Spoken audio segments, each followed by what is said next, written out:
Question number 10 है कि जो A17 है ये 17वीं टर्म 10वीं टर्म से 7 ज़्यादा है। Find the common difference. तो पहले 10th टर्म पता कर लेते हैं। क्या फॉर्मूला A+9D, ठीक है। और A17 का फॉर्मूला क्या बनेगा A+16D, ठीक है।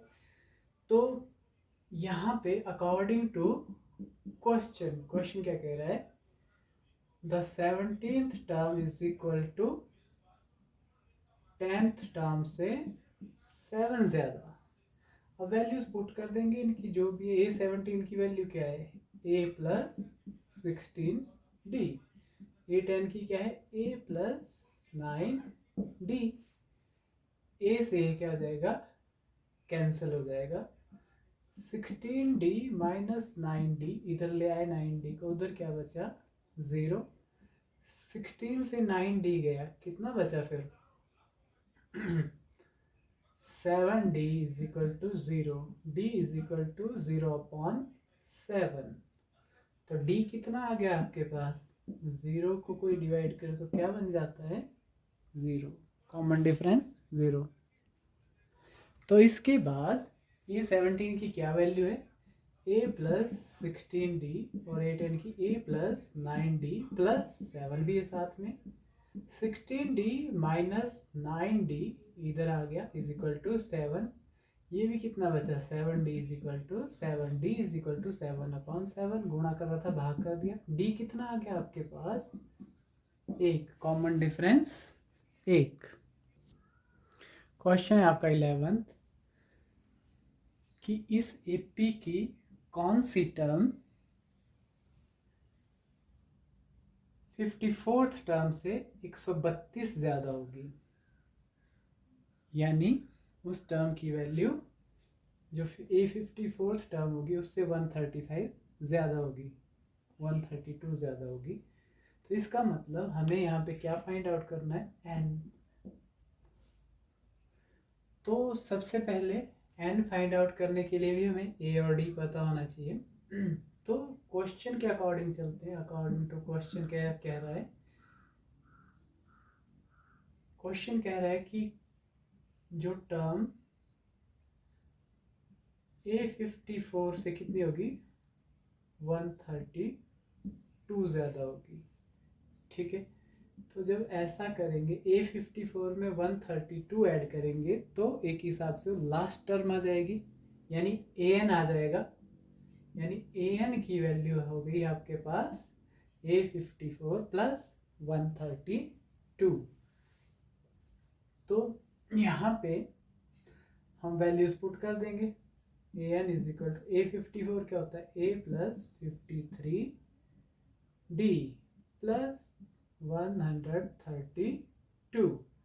अब आपके पास यहाँ पे A भी पता है, D भी पता है। यहाँ A कितना है 3 और D 15 माइनस 3 बराबर है 12। तो वैल्यूज पुट कर देंगे। तो यहाँ पे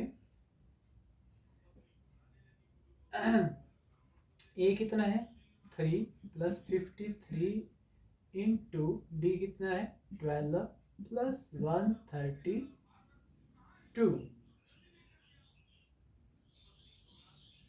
सो इज इक्वल टू कितना बन जाएगा 12 3 36, 12 5 60, 3 63, 3 प्लस 132।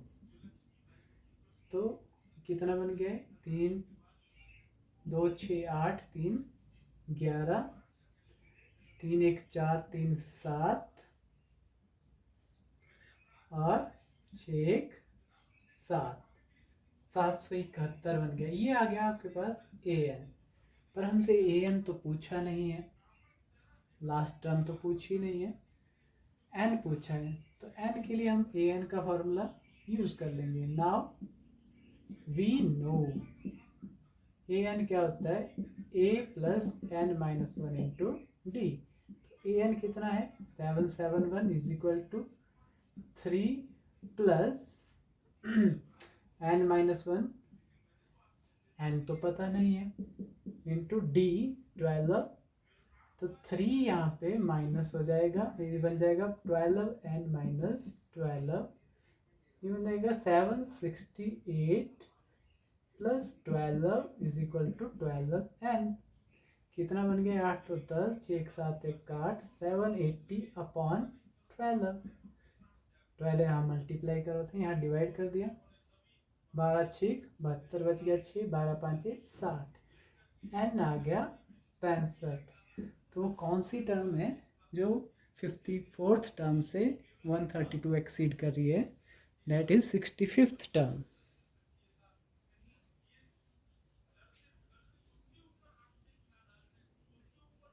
क्वेश्चन नंबर 12 है आपका कि दो एपीज हैं, उनका जो कॉमन डिफरेंस है वो सेम है, और उनकी 100th टर्म को अगर सब्ट्रैक्ट करें तो 100 आता है।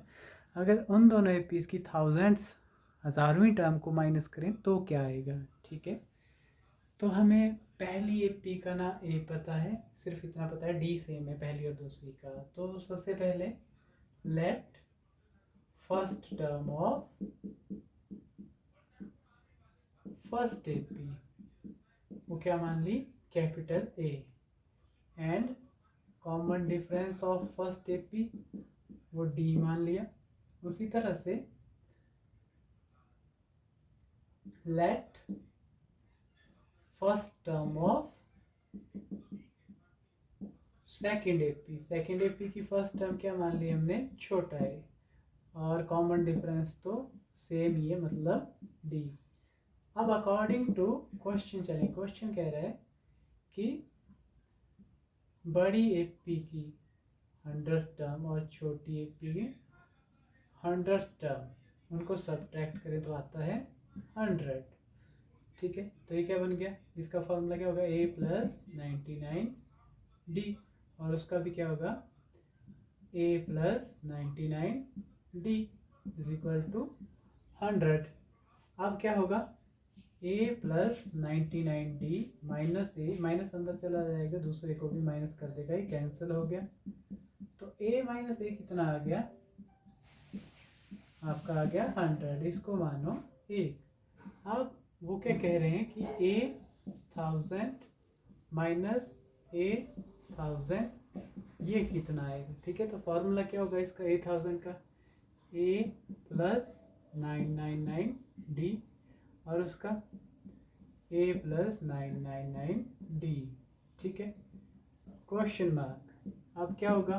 999d वैसा ही माइनस अंदर जाएगा और उसको भी माइनस कर देगा, प्लस माइनस कैंसल। अब ये क्या आ गया? a plus minus minus a minus a is equal to कितना? a माइनस ए की वैल्यू क्या है? आपके पास दो मान लो, इसको put first in second, first की वैल्यू सेकेंड में डालो। a माइनस ए की जगह क्या लिख सकते हैं हम? 100। तो 1000th टर्म का जो डिफरेंस है वो भी कितना आया? 100।